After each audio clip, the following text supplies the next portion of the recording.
My belief is that the best and the highest use of our resources is to get actual data, real results, air monitoring data, and put that up on the web where anybody can see it.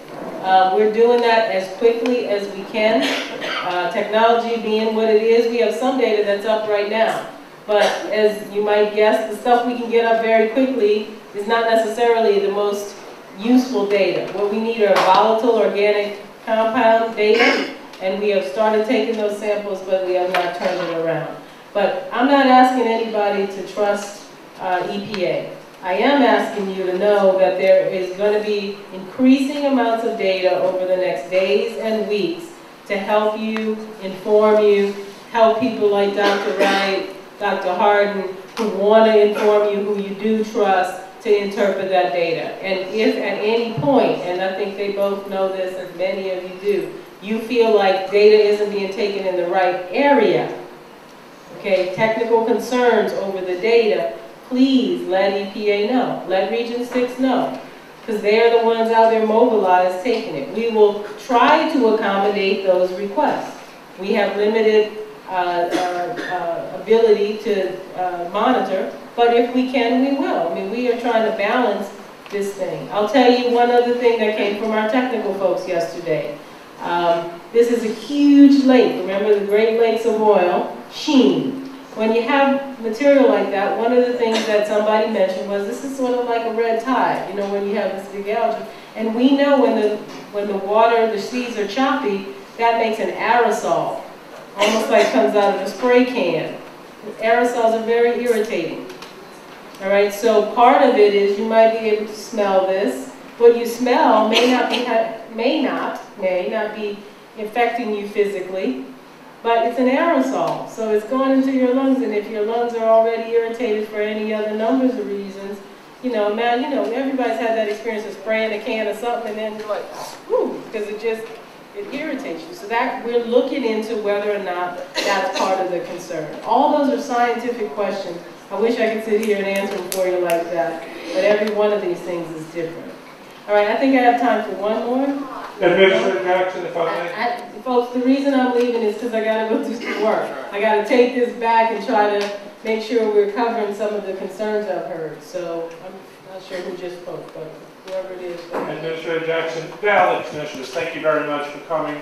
I have the pleasure of representing the United Commercial Fishermen's Association here in Southeast Louisiana.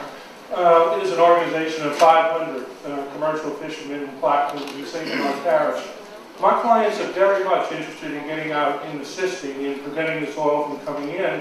By the same token, they are very concerned, I know you mentioned about the lack of health effects here in metropolitan areas, but if they are going basically into ground zero, what should I tell them relative to their exposures to the benzene, toluene, naphthalene, that they are going to come in direct contact with, part of their efforts to attempt to stop this oil from coming into the estuaries that they depend upon?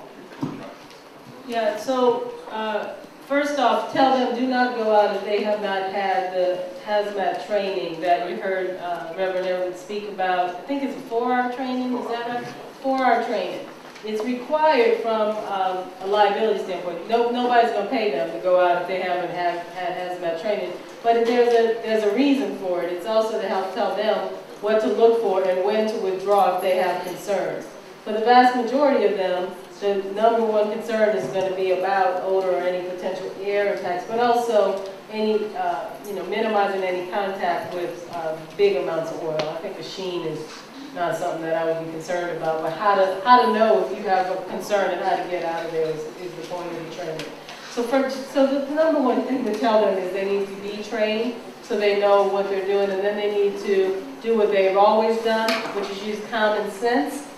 If you have any concerns about your safety, whether it's your physical safety, get out of there. I remember what happens when a hurricane's coming. People work themselves to the point where they stop thinking rationally, and they just want to fight this thing and do what they can. But the most important thing right now is to realize that even the condition of the seas make it dangerous to have anyone out there.